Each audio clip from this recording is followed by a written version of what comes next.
marhaban ahlan nawadi. Nah, ada yang menarik. Kita diajarkan khususnya pada kaum perempuan ya, yang mereka lagi mengandung. Itu diajarkan agar anak ini menjadi anak yang baik. Yang pertama diajarkan di dalam surat Ali Imran ayat 35. Ibundanya siapa? Siti Maryam. Di dalam tafsir namanya Hana. Dia belum memiliki anak, tapi sudah punya tekad. Ini kalau anak saya lahir, saya wakafkan kepada Allah. Itu luar biasa. Jadi kita harus sudah pasang niat nih. Saya punya cita-cita kalau ada anak, saya mau jadikan anaknya anak yang soleh, anak yang soleha. Ini anak yang baik, yang berbakti untuk agamanya, bisa memberikan senyuman kepada wajahnya Nabi Muhammad sallallahu alaihi wasallam dengan sebab anak kami ini yang lahir. Basyir wajha nabiyikum bisolehi a'malikum. Berikanlah senyuman di wajah Nabi kalian dengan melakukan amal-amal yang baik. Itu sudah membuat Nabi tersenyum kepada kita. Maka niatnya ini anak yang lahir mudah-mudahan jadi anak yang baik. Itu diabadikan di dalam Al-Qur'an. Idz qalat imra'atu Imrana Rabbi inni nazartu laka ma fi batni muharrara fataqabbal minni innaka anta samiul alim. Ketika berkata istrinya Imran, namanya Hana, wahai penciptaku, aku nazarkan kepadamu. Dia nazar. Nazar hukumnya apa? Wajib. Ditakwilkan oleh Syekh Al-Alusi Al-Baghdadi dalam kitab Ruhul Ma'ani. Di situ ditafsirkan diwakafkan. Sudah wakaf. Saya wakafkan kepadamu ya Allah janin yang ada di dalam perutku ini.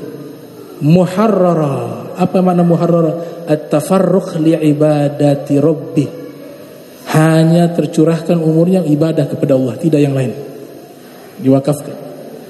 Inni nazartu laka ma fi batni muharrara fataqabbal minni. Itu kata Syekh Al-Imam Ar-Raghib Al-Asbahani dalam kitabnya Mu'jam Mufradati Al-Fadhil Qur'anil Karim. Beliau menyatakan makna muharrara at-tafarruq li'ibadati Rabbi. Terfokuskan, tercurahkan umurnya hanya ibadah, tidak ada yang lain. Makanya kan beliau hanya hidup di mihrabnya. Tidak pernah keluar-keluar tuh, hanya ibadah di situ. Sudah ada yang bawa makanan, ya, Nabi Zakaria, ada sebagian mengatakan namanya Zakaria tapi bukan nabi. Sebagian ulama mengatakan ini yang dimaksud Nabi Zakaria yang membawa makanannya.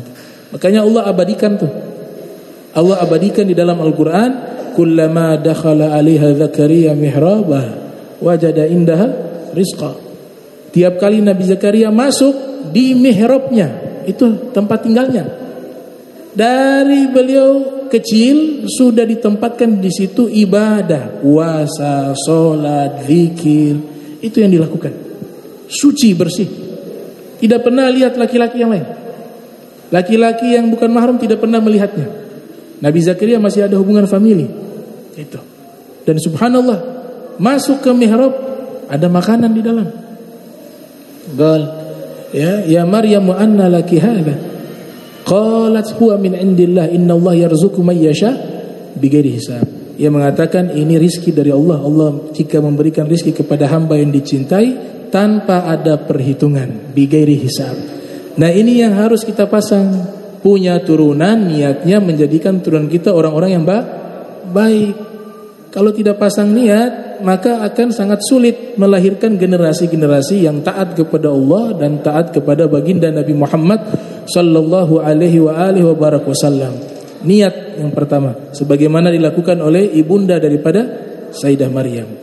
Nah, di ayat yang 36 surat Ali Imran dilanjutkan, lahirlah ini anak. Harapan awalnya di situ tidak disebutkan anak perempuan, tapi di dalam tafsir dinyatakan keinginan di dalam ayat termaktub keinginan dari ibunda Sayyidah Maryam punya anak laki-laki, sehingga lebih baik di dalam berkhidmah kepada Baitul Maqdis untuk ibadah. Ternyata yang lahir bukan laki-laki, yang lahir perempuan. Tapi terimalah beliau mengatakan inni samaituha Maryam. Saya namakan anak ini Maryam. Al-Imam Ja'far Shadiq bin Muhammad Al-Baqir bin Ali Zainal Abidin bin Husain bin Ali bin Abi Thalib, ya, ketika ditanya kepada beliau apa arti dari nama Maryam, nah beliau jawab, Maryam artinya adalah khadimatu Rabbi, pelayannya Allah. Khadimatu Rabbi.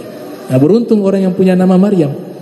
Ya, itu satu-satunya nama perempuan yang Allah sebutkan secara sharih di dalam firman-Nya, namanya Maryam. Bahkan disebutkan 30 kali lebih. Namanya disebutkan dengan sangat banyak. Bahkan Allah katakan sucinya berturut-turut, berulang-ulang. Kau telah disucikan, telah dipilih, telah disucikan, atau kau telah sucikan, telah dipilih, telah disucikan, dan seterusnya. Itu menunjukkan kemuliaan daripada Sayyidah Maryam. Kemudian setelah itu Sayyidah Maryam tumbuh, lahirlah, Allah pilih, dia punya turunan yang baik. Lahir seorang nabi, Nabi Isa. Dan juga diajarkan sering doa. Orang tua itu sering mendoakan anaknya dijauhkan daripada godaan syaitan, sebagaimana doanya daripada ibundanya Sayyidah Maryam. Ya, bagaimana? Rabbi inni u'idzuha bika wa dzurriyyataha minasyaitonir rajim. Ya Allah, aku minta perlindungan padamu dari anakku ini yang perempuan, dan juga turunannya dari godaan syaitan yang terkutuk. Baru di situ lahirlah siapa? Nabi Isa alaihissalam. Dari keturunannya, kayaknya Nabi Isa dijaga oleh Allah Subhanahu wa taala, tidak bisa digoda, diganggu oleh syaitan.